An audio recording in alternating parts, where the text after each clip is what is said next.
नमस्कार। आज अतीत में जाकर किसी भी राजा को केवल उसके धर्म के आधार पर बुरा बनाने का प्रयास चल रहा है।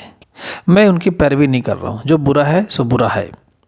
मगर यदि कोई आदमी आपकी नज़र में बुरा है, कोई राजा बुरा था, जैसे कि एक मैं उदाहरण देता हूँ आपको अकबर का।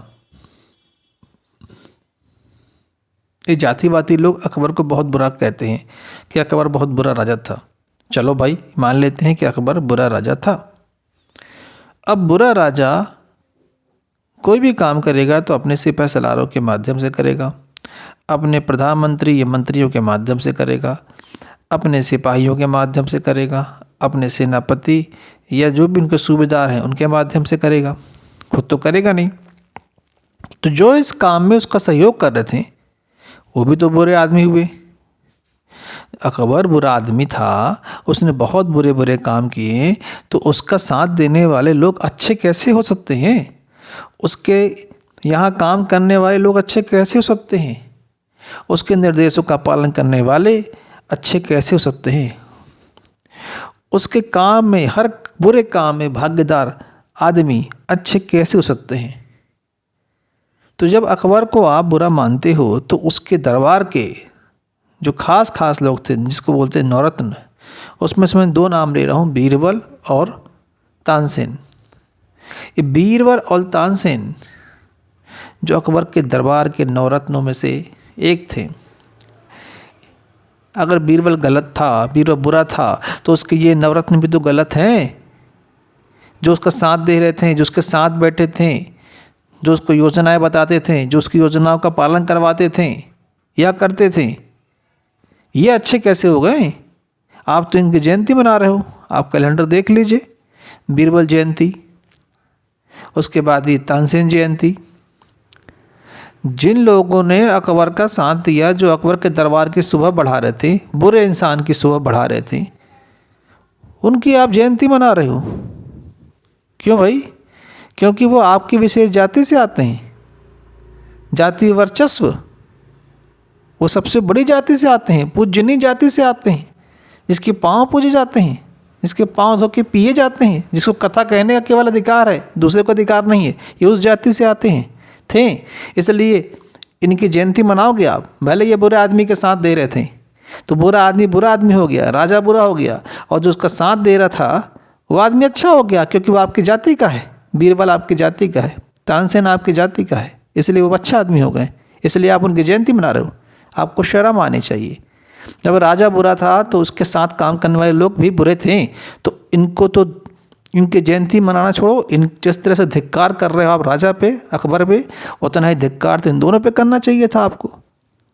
लेकिन आप जयंती मनाते हो। इस बात का सबूत है कि आपको बुरे आदमी से कोई लेना देना नहीं है। आपको गलतियों से, बुराइयों से कोई लेना देना नहीं है। आपको लेना देना इस बात से है, आपकी जाति का कोई है तो अच्छा ही होगा, उसको अच्छा साबित कर दो। मान सिंह की जयंती आप नहीं मनाते हो, क्यों? क्योंकि मान सिंह आपकी जाति का नहीं था। वो भी अकबर का साथी था, अकबर के काम को संभालता था। यूँ समझ लो कि जैसे कई सिपह सलार होते हैं, सेनापति होते हैं, वैसे एक ये भी था मान सिंह। तो अकबर बुरा तो मान सिंह बुरा, उसकी जयंती नहीं मनाते क्योंकि वो आपकी जाति से नहीं आता। लेकिन अकबर बुरा और बीरबल आपकी जाति का, तो उसकी जयंती मनाओगे। तानसेन आपकी जाति का, तो जयंती मनाओगे। तो बुराई के यदि खिलाफ खड़े हो तो फिर बुराई के पक्ष में जो खड़े थे वो सब के खिलाफ खड़े हो ना भाई, तब माने कि आप बुराई के खिलाफ खड़े होने में पूरी ईमानदारी बरत रहे हो। और यदि आप उस पूरे खिलाफ खड़े नहीं हो रहे हो, चुन के आप किसी के खिलाफ खड़े हो रहे हो, और चुन के आप बुरे इंसान को भी अपने जाति का होने की वजह से अच्छा बना रहे हो, महान बना रहे हो, उनकी जयंती बना रहे हो, तो फिर आप चुनने के मामले में ईमानदार नहीं हो। फिर आप बुराई के मामले में भी, जैसे आप कहते हैं ये बुरा है, इस मामले में भी ईमानदार नहीं हो कि आप बुराई को बुराई मान रहे हो या अच्छाई को अच्छाई मान रहे हो। आप तो सिर्फ अपने आदमी चुन रहे हो कि जो आपकी जाति का आदमी वो महान है, और वो किसी और जाति का रहा है तो फिर वो महान नहीं होगा। और यही आप करते चले आ रहे हो। आपकी जाति का होना चाहिए तो महान हो गया, चाहे वो भले बुरे आदमी के, बुरा राजा के साथ में था, बुरे कर्मकांड में था, या पूरी बुराई के साथ में था ना साहब पूरे जीवन का, लेकिन वो आपके लिए अच्छा है। क्यों? क्योंकि आपकी जाति का है। तो प्रश्न इस बात का है कि आपको बुराई से कोई लेना देना है ही नहीं। आपको लेना देना सिर्फ इस बात से है, आपकी जाति का है तो अच्छा है, आपकी जाति का नहीं तो बुरा है। फिर वो किसी धर्म का हो या आपके धर्म का हो, अगर आपकी जाति का नहीं तो बुरा ही होगा वो। और देख लीजिए इतिहास उठाकर आप, जिन जिन लोगों को महान बनाया जाता है, आपने जिनको महान बनाया है उसमें जाति छांट लिया आपने। और हाँ, जो बुरा आदमी, जैसे किसी की हत्या करने पर कोई हत्या करने वाला बुरा माना जाता है, तो आपकी जाति के लोगों ने भी हत्या करी है तो उसको आपने अच्छा बना दिया है। ये कहेगा कि वो राष्ट्रभक्त थी, वो देशभक्त थी। वो किसी महान राष्ट्रभक्त की हत्या करने के बाद भी वो महान हो जाएगा क्योंकि वो आपकी जाति का है। और आप उसकी कमियों को छुपाने के लिए उसको राष्ट्रभक्त बना दोगे, धर्म का भक्त बना दोगे, समाज का भक्त बना दोगे, उसको ऊंचा बना दोगे। उसकी कमियों को छुपाने के लिए उसको राष्ट्रभक्त का जामा पहना दोगे, जबकि वो राष्ट्रभक्त की हत्या की है उसने, लेकिन वो महान हो गया। क्यों?